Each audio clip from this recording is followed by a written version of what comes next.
शाहरुख ने कहा कि I am not convinced with the story, आप जैसे बोलेंगे जो करना है मैं वो करूँगा। जब भी मैं सलमान को देखता था ना तो मुझे ऐसा लगता था कि ये इंट्रोवर्ट है।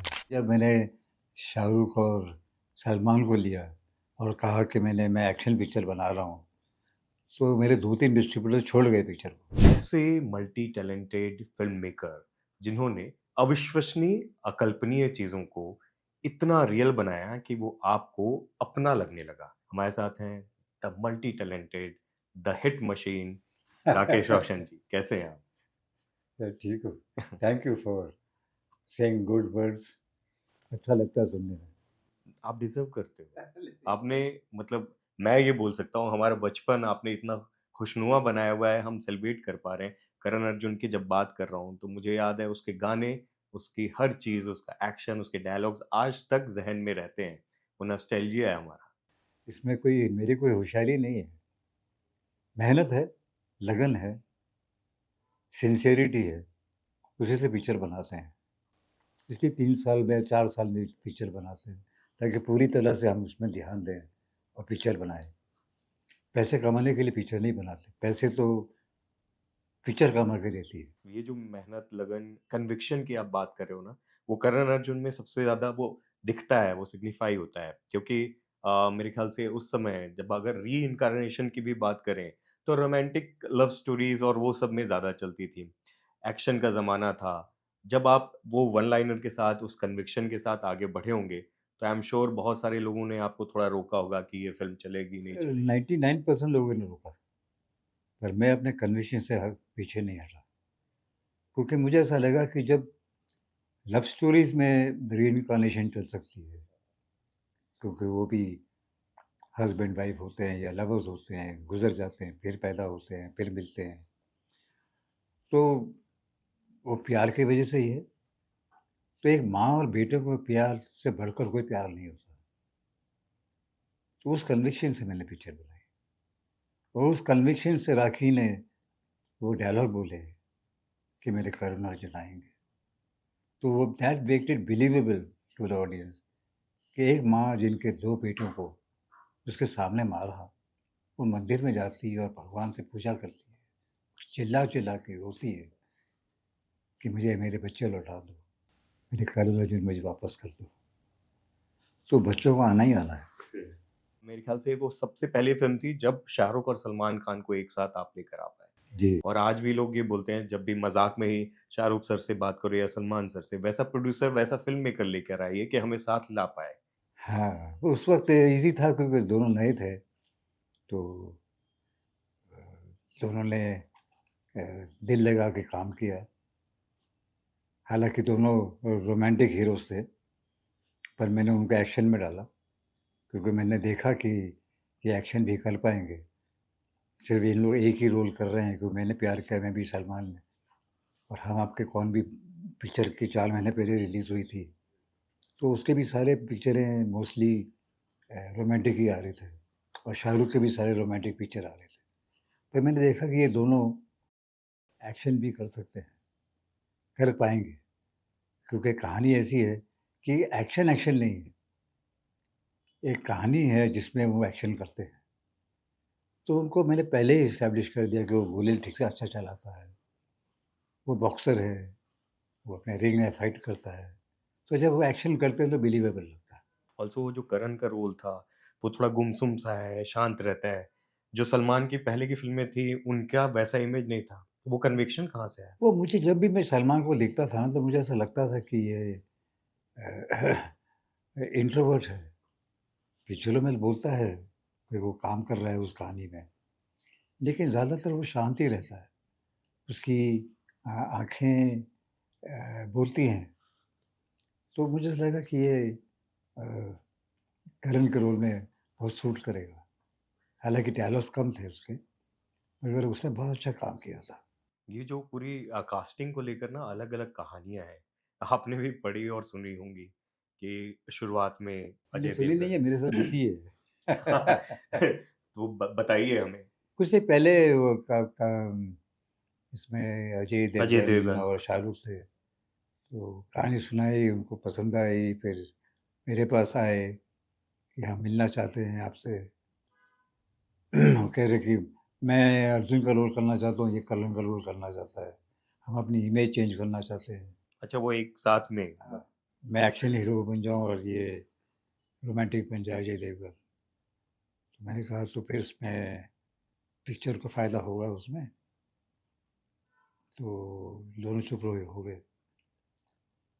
मैंने पिक्चर चलने से फ़ायदा होता है। आप लोग अपनी इमेज चेंज करेंगे और पिक्चर नहीं चलेगी तो ना आप यहाँ करेंगे ना वहाँ करेंगे। और जो इस तरह से मैं आपको पेश करूँगा, दोनों एक्शन नहीं कर रहे हैं, दोनों रोमांस भी कर रहे हैं। 2 हीरोइन हैं, आप भी गाना गा रहे हैं, आप भी गाना गा रहे हैं। दोनों एक्शन भी कर रहे हैं। तो फिर भी वो कन्विंस नहीं हुए किसी बात पे। शायद शाहरुख को कहानी में कन्विक्शन नहीं था, ये कैसे हो सकता है? इवन शूट तक में कन्विक्शन नहीं था। नहीं था, एंड तक नहीं था। वो बोलते थे कि आप डायरेक्टर्स एक्टर हूँ तो जो राकेश सर बोल रहे हैं उनके मैं कन्विक्शन पे चल रहा हूँ। हाँ, बस सच बात है। सच बात है। फिर वो जब मैंने आमिर को लिया फिर, वो चले गए तो फिर मैंने सलमान को और आमिर को लिया। तो फिर शाहरुख आए मेरे पास कि नहीं, नहीं मैं करूँगा। आपने मुझे फिर ब्रेक दिया है किंग अंकल में और मैं ना ना हूँ पिक्चर में अच्छा नहीं लग रहा है मुझे। रातों को नींद नहीं आ रही है। फिर मैंने आमिर को कहा कि वो करना चाह रहा है, डेट्स मेरे पास हैं, तो मैं शुरू करता हूँ। तो आमिर ने बोला ठीक है। पर शाहरुख ने कहा कि I am not convinced with the story, आप जैसे बोलेंगे जो करना है मैं वो करूँगा। बोले ठीक है। सलमान कन्विंस्ड थे। कल ये एकदम कन्विंस्ड है। कुछ नहीं, शाहरुख ने आके बोला कि मैं गलत था और आप सही थे और आज से मैं जान गया हूँ कि मैं एक एक्टर हूँ और मुझे जो डायरेक्टर अगर वो कन्विक्सनली मुझे कहानी सुनाता है तो मुझे करना चाहिए। सेट पर कैसी उनकी बॉन्डिंग होती थी? कैसा माहौल रहता था? अच्छे से सब क्या होता है कि जब captain of the ship is friendly to everybody everybody, तो मेरे माहौल ही ऐसा, मेरे साथ हर पिक्चर में ऐसा होता है कि हम सब साथ में बैठ के खाना खाते हैं। सब बैठ के शाम को शाम के वक़्त भी सब साथ में ही बैठते हैं। सारे छोटे आर्टिस्ट हो या बड़ा हो, कोई टेक्नीशियन्स हो, तो में सब मिल-जुल के रहते हैं हम लोग। तो अच्छा एक एक मज़ाक के तौर पे मस्ती करते-करते पिक्चर बनाते हैं। सेट पर कोई ऐसा मेमोरेबल मोमेंट हुआ जो आप शेयर करना चाहें हमसे? यानी पूरी पिक्चर ही मेमोरेबल थी वो। कभी सोचा नहीं था कि ऐसे-ऐसे डायलॉग्स इतने पॉपुलर हो जाएँगे कि ठाकुर तो गए हो, कि मेरे करण अर्जुन आएँगे, कि भाग करण भाग, भाग अर्जुन भाग। तो ये सब उस वक़्त तो पता नहीं था, उस वक़्त ऐसे ही लिखे हुए हैं हमने डायलॉग। लेकिन एक चीज़ मुझे याद है कि जब मैंने कहानी डायलॉग राइटर को सुनाई थी, उस वक़्त उसने मुझे कहा था कि राकेश जी आपको पता नहीं है आपने क्या कहानी सोची है। बहुत ज़बरदस्त कहानी सोची है। उसने मुझे कॉन्फिडेंस दिया। और फिर जब मैं पिक्चर की मिक्सिंग करता था ना राजकमल स्टूडियो में, तो मेरे यश जी का ऑफ़िस वहीं होता था राजकमल स्टूडियो। तो आदि चोपड़ा, ऋतिक वगैरह सब दोस्त थे, तो हम लोग ना पिक्चर की मिक्सिंग कर रहे हैं। तो आदि आके देखता था पिक्चर। फिर वो कहता था मुझे, "uncle you don't know what you made. A very nice film is going to break records." ऐसा था ऋतिक का दोस्त है, ऐसे ही छोटा था, ऐसे ही बोल रहा है। फिर जब पिक्चर कंप्लीट हो गई तो मैंने एक शो रखा जिसमें मैंने सलमान की पूरी फैमिली को बुलाया। तो सलीम साहब भी आए। सलीम जी ने इंटरवल के बाद ही मुझे कहा कि आपको यकीन नहीं आएगा कि आपने क्या पिक्चर बनाई। आप देखिएगा ये क्या तहलका मचाएगी। तो उनके मुँह से ये सुनकर मुझे बहुत अच्छा लगा कि सलीम जावेद, कि सलीम ने ये कहा मेरे लिए। तो बहुत खुशी हुआ, बहुत खुशी की बात हुई मेरे लिए। इवन ये भी मैं कहीं पढ़ रहा था कि सनी देओल और बॉबी के साथ में भी मतलब ऐसा कुछ था कि रियल लाइफ ब्रदर्स के साथ में वो ज़्यादा कन्विक्शन निकल के आता है, इसलिए उनको भी कास्ट करने की बात चली थी। ऐसा नहीं, भी नहीं, कुछ? नहीं, नहीं, ऐसी कोई बात नहीं। इसीलिए मैंने बोला कि नहीं, बहुत नहीं, अलग-अलग कहानियाँ हैं। नहीं, नहीं, नहीं, ये बात नहीं। यही तीनों में, यही चारों में था। सलमान, आमिर, अजय और शाहरुख। और फ़िल्म का नाम पहले कायनात था। पहले कायनात था। मैं वो नाम के बारे में भी सोचता हूँ कि करण अर्जुन ही क्यों? मेरे जो डायलॉग राइटर थे ना, अनवर अनवर खान, तो उन्होंने मुझे कहा कि ये कायनात वर्ड जो है ये पिक्चर के साथ जाएगा। आप टाइटल रखिए करण अर्जुन। तो मुझे सुनने में बड़ा अच्छा लगा। The rhyming was Karan Arjun, तो फिर इसे नाम रखा। क्योंकि मैं कहीं पढ़ रहा था आईएमडीबी में, ट्रिवियाज़ में, तो उसमें ये लिखा हुआ था पहले करण युधिष्ठिर, करण भीम, ये सब भी ऐसा कुछ था? नहीं, नहीं ऐसा नहीं? कुछ नहीं था।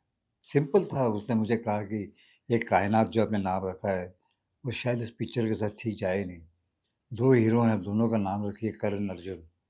तो जैसे उसने कहा करण अर्जुन, तो फ़ोनेटिकली मुझे साउंड ठीक लगा।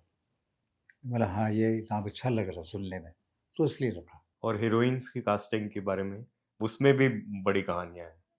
क्योंकि एक एक्ट्रेस ने कुछ साल पहले इंटरव्यू दिया था, मोनिका बेदी ने। तो उन्होंने फिर उस इंटरव्यू में ये बताया कि उनको पता नहीं था कि आप फ़िल्म भी डायरेक्ट करते हो। वो एक्टर के तौर पे बहुत अच्छे से आपको जानती थी। तो उस पे उनका ध्यान नहीं रहा। बाद में उसी साल उनको पता चला कि वो जो फ़िल्म थी, वो करण अर्जुन बन रही है। नहीं, नहीं मुझे याद नहीं है। मैं तो सीधा-सीधे मैंने कास्टिंग की थी। शाहरुख का कर रहा था काजोल के साथ काम, शायद बाजीगर में। तो मैंने पूछा कि काजोल कैसी है? उसने बोला बहुत अच्छा है, बहुत अच्छी है। उसकी पिक्चर रिलीज़ नहीं हुई थी उस वक़्त। तो मैंने काजोल को लिया और फिर ममता कुलकर्णी नई-नई आई थी तो उसको लिया। और जब रिलीज़ हुई उस समय तो सिल्वर जुबली, गोल्डन जुबली और प्लैटिनम जुबली वाली चीज़ें थी। जो लोग आप क्योंकि अपने डिस्ट्रीब्यूटर, एग्ज़िबिटर्स के साथ भी एक स्ट्रॉन्ग बॉन्ड शेयर करते हो। जब आपने वो कन्विक्शन के साथ में फ़िल्म के लिए जब उनको आइडिया शेयर किया था, तब वो इतने कन्विंस नहीं थे। नहीं, लेकिन मुझे क्या हुआ कि जब मैंने शाहरुख और सलमान को लिया और कहा कि मैं एक्शन पिक्चर बना रहा हूँ, तो मेरे 2-3 डिस्ट्रीब्यूटर छोड़ गए पिक्चर को कि ये 2 रोमांटिक हीरो को लेके एक्शन पिक्चर कैसे बनाएगा? ये तो दोनों रोमांटिक हीरो हैं। तो सबका अपना-अपना सोचने का ढंग होता है। फिर जब पिक्चर चल गई तो वो आए मेरे पास और उन्होंने कहा कि भई हमसे गलती हो गई थी। नहीं और इवन वो मुझे याद है कि रात के 2 बजे पहला शो खोला गया और आपको मतलब कॉल किया था रात को 3 बजे शायद कि हम ऐसा कर रहे हैं और आप नहीं वो ये था कि मैंने कहा था कि 12 बजे का शो ही करना। सर मुझे रात को फ़ोन आया कि नहीं पब्लिकली क्या होगा ट्रेलर और गाने पिक्चर के हिट हो गए। पहले ही। तो ट्रेलर ने कुछ जादू चला दिया। तो मुझे रात को फ़ोन आया डिस्ट्रीब्यूटर का कि हम 9 बजे का शो रख रहे हैं कि पब्लिक का बहुत डिमांड है। मैंने देख लीजिए आप लोगों ने पिक्चर खरीदी है या आप लोग ज़्यादा जानते हैं इसके बारे में। तो उन्होंने 9 बजे का शो रखा। तो सुबह लेकिन मुझे सवा 6 बजे मुझे फ़ोन आ गया। उस वक़्त तो मोबाइल तो होता नहीं था। लैंडलाइन में। लैंडलाइन में फ़ोन आया। तो घंटी बजती जा रही थी, मैं उठा नहीं रहा था। मैंने सवा 6 कौन फ़ोन कर रहा है, रॉन्ग नंबर लग रहा होगा। तो मैंने उठाया तो पता चला कि सीपी विरार के डिस्ट्रीब्यूटर है, उनका फ़ोन था। मैंने कहा कि जी हमने 6 बजे का शो लगा दिया। अभी सवा 6 बजे पिक्चर हाउसफुल है। अरे! मैंने बोला आपने पहले अनाउंस किया था? बोलते नहीं राकेश जी वो 9 बजे के लिए इतनी बड़ी लाइन लग गई थी कि हमने थिएटर ही खोल दिया। तो सब अंदर गए और हाउसफुल है। फिर उस रात को पब्लिक डिमांड की से उस रात को 12 बजे के शो के बाद फिर उन्होंने 2 बजे का शो भी रखा वो उस समय के और लिए अपने आप में रिकॉर्ड था, रिकॉर्ड था अलग और कहानी फिर थी। 1 दिन नहीं, ये पूरा 1 हफ्ता चला ये सिलसिला। 24 घंटे पिक्चर चल रही थी। वो जो म्यूज़िक है, वो आपकी फ़िल्मों का हमेशा से बहुत ही इंटीग्रल पार्ट रहता है और जब राजेश जी या राकेश सर का कोई प्रोजेक्ट आ रहा होता है, तो दर्शकों को ना एक्साइटमेंट रहती है कि इसका म्यूज़िक भी धमाल होने वाला है। वो कैसे बने थे वो गाने, वो बताइए आप? वो क्या होता है मालूम कि ल आमतौर पे क्या होता है लिरिक राइटर को सिर्फ़ वो सिचुएशन समझाते हैं, कि ये हमारा रोमांटिक सिचुएशन है या 2 भाइयों की कहानी है, वो 2 भाई गाना गा रहे हैं। मैं क्या करता हूँ, मैं पूरी कहानी सुनाता हूँ, डायलॉग के साथ। कैमरामैन हो या लिरिक राइटर हो या म्यूज़िक डायरेक्टर हो, तो उन्हें समझ में आती है ये कहानी है क्या? ये क्या बना रहा है? तो हिंदी भाई जी ने इसलिए गाने बहुत अच्छे लिखे और जगह-जगह पे मैंने कहा कि ये गाना मुझे इस तरह का चाहिए, ये गाना मुझे इस तरह का चाहिए। तो उसी तरह से उन्होंने लिखा, कोई पंजाबी फ़ोक ले लिया, कोई राजस्थानी फ़ोक ले लिया, कभी चाहती हूँ मैं डायलॉग बाज़ी वाला गाना ले लिया। कभी वो ये प्यार तो बंधन है, ये सोलफुल गाना बना दिया। तो म्यूज़िकली हर पिक्चर में आप देखेंगे और म्यूज़िक में मेरी पिक्चरों में गाने ज डालने के लिए सिर्फ़ गाने नहीं आते, कहानी कहानी को आगे बढ़ाते हैं, हर हर गाना। It is a part of a scene. वो सीन की तरह चलता है और सीन के बाद पता चलता है कि ये किसी गाना नहीं था, ये तो पिक्चर आगे बढ़ी है। जाती हूँ मैं कि आप बात कर रहे हैं। राजेश जी ने पहले शायद रिजेक्ट कर दिया था, लेकिन आपने उसको बोला कि नहीं ये ट्यून बहुत अच्छी है, इसको बनाना चाहिए। किसी और फ़िल्म में नहीं, शायद वो नहीं, उसका नहीं। पार्ट था। नहीं, नहीं, वो एक बोंगो प्लेयर है, राजेश के साथ ही बैठते हैं हमेशा रिहर्सल में, तो वो कोई रिदम बजा रहा था। तो मुझे रिदम बहुत अच्छा लगा, मैंने राजू ये रिदम बहुत अच्छा है, इस पे गाना बना। तो उसने उसी वक़्त बनाया चाहती हूँ मैं। तो मुझे रिदम का पैटर्न बहुत अच्छा लग रहा था सुनने में। उस पैटर्न में गाना नहीं आया था। तो राजू ने फिर उसी वक़्त वो गाना बनाया। पहले ही दिन जब आपने बताया कि सुबह की जो वो थी टिकट खिड़की वो हाउसफुल हो चुकी थी लगातार। 1 हफ्ते तक वो रात के वाले शो 2 बजे वाले भी खुले हुए थे। आपको याद आता है उस समय कैसा माहौल था और कुछ यादों के झरोखे से आप बता पाएँ? कुछ नहीं, इतने फ़ोन आते थे, क्योंकि कुछ अनहोनी बातें हो रही थी। कभी सोचा ही नहीं था कि लोग डिस्ट्रीब्यूटर्स ने भी कि ऐसी-ऐसी बातें होंगी। तो हर मतलब 1 घंटे में फ़ोन आए, ये ऐसा हो गया, यहाँ ऐसे हो गया, यहाँ दंगा-फ़साद हो गया, यहाँ पुलिस को बुलाना पड़ा, ये थिएटर बंद करना पड़ा, ये शो हमारा हुआ नहीं, क्योंकि बहुत भीड़ हो गई थी, सब अंदर घुस गए हैं, तो थिएटर बंद करना पड़ा, सीटें टूट रही हैं। तो सब बातें जो कभी सुनी नहीं थी, वैसे-वैसे बातें हो रही थी। 75 वीक्स पिक्चर चली है कुछ 8 या 9 सेंटर्स में। उस वक़्त पिक्चरें चलती थी 75 वीक्स एक थिएटर में, मेन थिएटर में बॉम्बे में। फिर 50 हफ़्ते चली कुछ 26-28 सेंटर में। सिल्वर जुबली हुई कुछ 70 सेंटर्स में। तो कुछ अजीब ही माहौल था, अजीब ही कुछ भगवान का करामात। ऋतिक भी असिस्टेंट थे आपके उस समय हाँ, फ़िल्म में। एक्चुअली मैं क्या है जब भी कुछ-कुछ थोड़ी-थोड़ी कहानी जब दिमाग में सोचता हूँ, तो मैं ऋतिक छोटा था 14 साल, 15 साल का, उसको सुनाता था मैं कि "डूगू ये कहानी है, देख कैसा है? How do you feel?" "पापा this is very good." "No, पापा दिस इज़ ओके।" तो जब मैं कर्नल अर्जुन बना रहा था, तो मुझे पता नहीं था मैं क्या कहानी बनाऊँ, किंग अंकल के पास। उसने आके मुझे बताया, "पापा आपने एक मुझे कहानी सुनाई थी रीइन्कार्नेशन में, माँ और 2 बेटे थे। Why did you make that story? That clicked me." बोला हाँ, ये कहानी बना सकता हूँ। मुझे ये मालूम है कि आप बहुत ही ऋतिक ने कई बार अपने इंटरव्यूज़ में बताया कि बहुत वैसे वाले वो फ़ादर थे कि उनको असिस्टेंट के तौर पे भी वो असिस्टेंट बाकी लोग जैसे रहते थे, उनके हिसाब से ही रखते थे, हाँ, कोई स्पेशल ट्रीटमेंट हम नहीं। साथ में नाश्ता करते थे घर पे और मैं अपनी गाड़ी पे जाता था शूटिंग पे, वो बस में जाता था। शाम को पैकअप के बाद भी मेरे साथ वापस नहीं आना। तो मैंने सोचा कि उसको वो सब रास्ता उसको देखे जो मैं जिस रास्ते से गुज़र चुका हूँ। तो जैसी मेरी ट्रेनिंग हुई थी, जैसे मैंने देखा, मैंने अ, आउटडोर शूटिंग में जाते थे, तो 4-4 लोगों के साथ कमरे में रहा रहा मैं, तो वो भी रहता था। तो मैं बोला he should know all those things. तो वो एक्सपीरियंस फिर बाद में काम आती है सबकॉन्शियसली। वही आपको इतना हम्बल रखती है, इतना बड़ा सुपरस्टार होने के बाद भी इतना हम्बल रखती है, ग्राउंडेड रखती है, वही सब शायद चीज़ें। उसके वजह से हो वही आपकी वो जो स्कूलिंग है, वो आपने जो पास ऑन किया है। कि मैंने पास ऑन नहीं किया, उन्होंने देखा मुझे। क्योंकि मैं अपना हर काम मैं अपने आप करता हूँ, अभी भी आज भी वही करता हूँ, अपना भी करता हूँ। अपना जूता अपना पॉलिश करता हूँ, अपने कपड़े कभी-कभी इस्त्री करता हूँ। मैं हर हर काम अपना अपना ही खुद ही करता हूँ, पैकिंग में अपना करता हूँ। क्योंकि ये जो सक्सेस है वो आपने खुद अर्न की है। आपने नहीं, अपने नहीं, दम पर। सक्सेस जैसी चीज़ मेरे को दिमाग में कभी आई नहीं। मैं एक सक्सेसफुल आदमी हूँ, मेरी पिक्चरें बहुत चलती है। मैं डर जाता हूँ, तो मुझे डर ये लगता है कि मैं नेक्स्ट पिक्चर क्या बनाऊँ?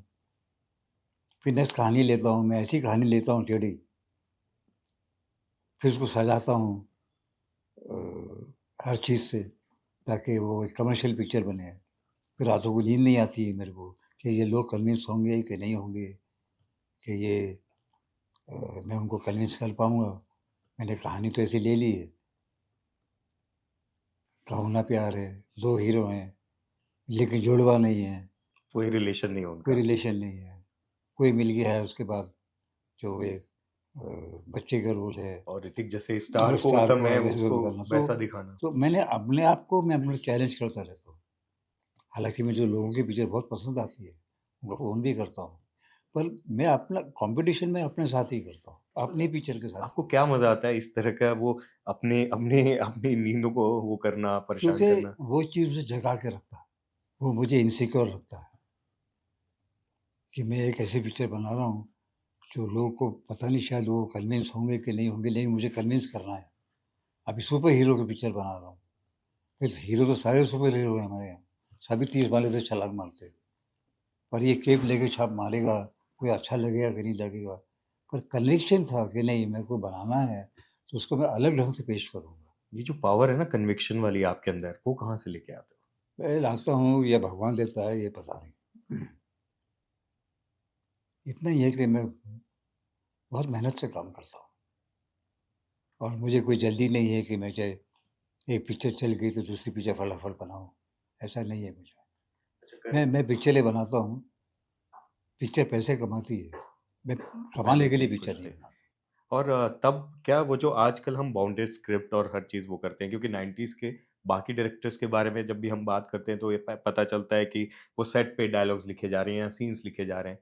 आपकी पहले से ही पूरी तैयार स्क्रिप्ट रहती थी या क्या नहीं, सीन था? हर पिक्चर मैंने पूरी बाउंड स्क्रिप्ट के साथ, डायलॉग्स के साथ एक सलमान को दिया, एक शाहरुख को दिया, पहले पूरे नरेशन करता हूँ और सारे एक्टर्स को क्या क्रिश जैसी पिक्चरों में मैंने पूरे विजुअल इफ़ेक्ट्स वगैरह जितने भी है, सब कंप्यूटर ग्राफिक पहले बना लिए थे और सेट पे जाता था, मैं कंप्यूटर खोलता था और मुझे बोलता था, "आज मैं ये सीन कर रहा हूँ, इतने सारे शॉट्स ले लें।"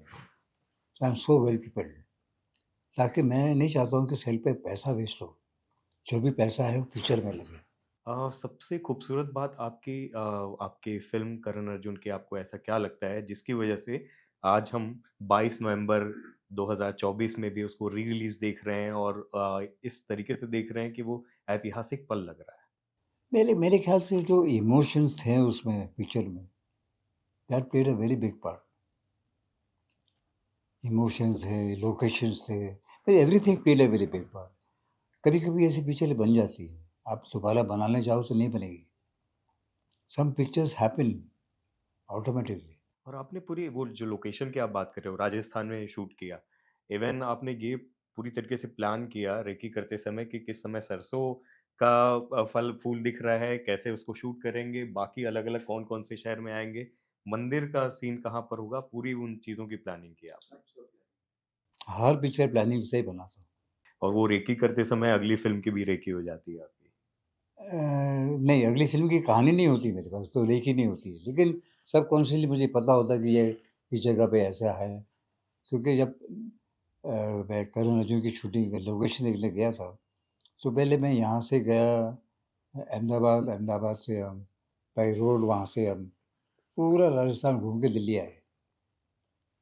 तो मुझे 10 दिन लगे थे। तो सब लोकेशन देखते-देखते आया मैं। तो मैं सामूल भी गया, सामूल में मुझे कुछ लोकेशन मिल गए।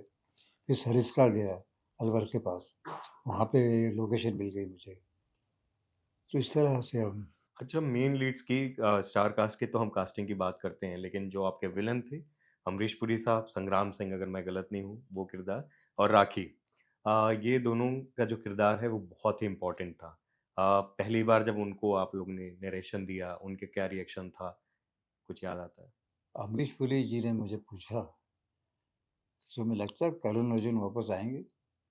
तो मैं बोला, "अगर आप उनको इतनी बुरी तरह से मारेंगे, तो वापस क्या उनके तो और भी जन्म में आएँगे, हर जन्म में आएँगे। इतनी बुरी तरह से मारना है अपने से।" तो बहुत हँसे, बोला, "हाँ, ठीक है।" और राखी जी? राखी जो तो वो समझ गई थी कि ये पिवटल रोल है और कन्विंसिंगली मैं क्या वो पूरी स्क्रिप्ट सुनाता हूँ, मैं एक लाइन में नहीं सुनाता। तो डायलॉग्स के साथ, तो उसको उनको बहुत अच्छा लगा। ऑडियंस तो एक्साइटेड है क्योंकि शाहरुख और सलमान फुल फ्लेजेड रोल में मेन लीड के तौर पर इकलौती आपकी फ़िल्म में रहे हैं। बाकियों में रहे हैं तो कैमियोज़ के तौर पे रहे हैं या छोटे रोल में रहे हैं, लेकिन मेन लीड्स के तौर पे इसी फ़िल्म में हैं, अगर मैं गलत नहीं हूँ। पर फिर भी देखो पिक्चर आज के जनरेशन के लिए कहीं आउटडेटेड ना हो। या हो सकता है कि उनको अच्छा लगे, बोले नहीं पिक्चर ऐसी ही होनी चाहिए, तो शायद ऐसी पिक्चर बनना शुरू हो, होलसम फ़िल्म। वो तो सर आपके टीज़र आने के बाद से ही जो फीडबैक मिल रहा है उससे आपको पता चल रहा होगा कितने यंग लोग आज के जेन ज़ीज़ जिसको हम बोलते हैं मिलेनियल्स उन सब की तरफ से इतना पॉजिटिव फीडबैक आ रहा है। अब देखो लेकिन ये जो सोशल मीडिया की जो फ़ीडबैक है वो उतना आपके लिए मायने नहीं इतना मायने नहीं रखता जितना ऑडियंस थिएटर में आए देखने के लिए। नहीं, आई एम श्योर वो आएँगे देखने। हम हमारे लिए तो हमारे एक तरीके से नॉस्टैल्जिया है। फिंगर्स हमारे से क्रॉस्ड पहले लोग भी फिंगर्स क्रॉस्ड हाँ, और टीज़र इतना कमाल आया, अब ट्रेलर में पता चला है कि नरेशन है ऋतिक का अलग तरीके का। हाँ, इसमें हाँ, वॉइस ओवर हाँ, क्योंकि जब मैंने ऋतिक को ट्रेलर दिखाया, तो किसी और का वॉइस ओवर था ऐसे ही। तो बोले कि पापा picture has given me goosebumps this trailer, I will be the voice over. फिर उसने वॉइस ओवर दिया। आखिर में राकेश सर आप अपने जो आपके फैन्स हैं, एक नीश ऑडियंस है, आप जैसे कि हमारे जैसे आपके फैन्स हैं, वो चाहते हैं लगातार आप ऐसी फ़िल्में बनाते रहें, आपको हम सेलिब्रेट करते रहें, उन सबको क्या कहना चाहते हो? यही कहूँगा अभी कोशिश करूँगा मैं अ, जैसे मैंने पहले भी कहा कि मैं पिक्चर बनाता हूँ जब मुझे भूख लगती है तो। There is a hunger in me which tells me I should make a film. जब तक वो हंगर नहीं होता, जब तक वो भूख नहीं लगती है, मैं खा नहीं पाता हूँ। तो अभी आग जल रही है अंदर, भूख लगेगी तो बहुत बहुत जल्द अभी नेक्स्ट पिक्चर अनाउंस करूँगा। और आजकल सीक्वल्स, रीमेक ये सब का भी ज़माना है। करण अर्जुन एक ऐसी फ़िल्म है, जिसको लोग एक्सपेक्ट करते हैं कि उसका भी सीक्वल या रीमेक बनना चाहिए। उसकी सीक्वल बन तो सकती है हर चीज़, लेकिन कभी सोचा नहीं है। मेरे ख़्याल से आप ही वो बना सकते हो, आप ही वो इस समय के सबसे बड़े सुपरस्टार्स को, शाहरुख, सलमान को एक साथ ला सकते हो। नहीं, नहीं, ऐसी बात नहीं है, ये सब ऊपर वाले का करामात है ये। हम लोग तो बस मेहनत करते हैं और अपना काम करते हैं। कामयाबी तो ऑडियंस के हाथ में है और ऊपर वाले के हाथ में।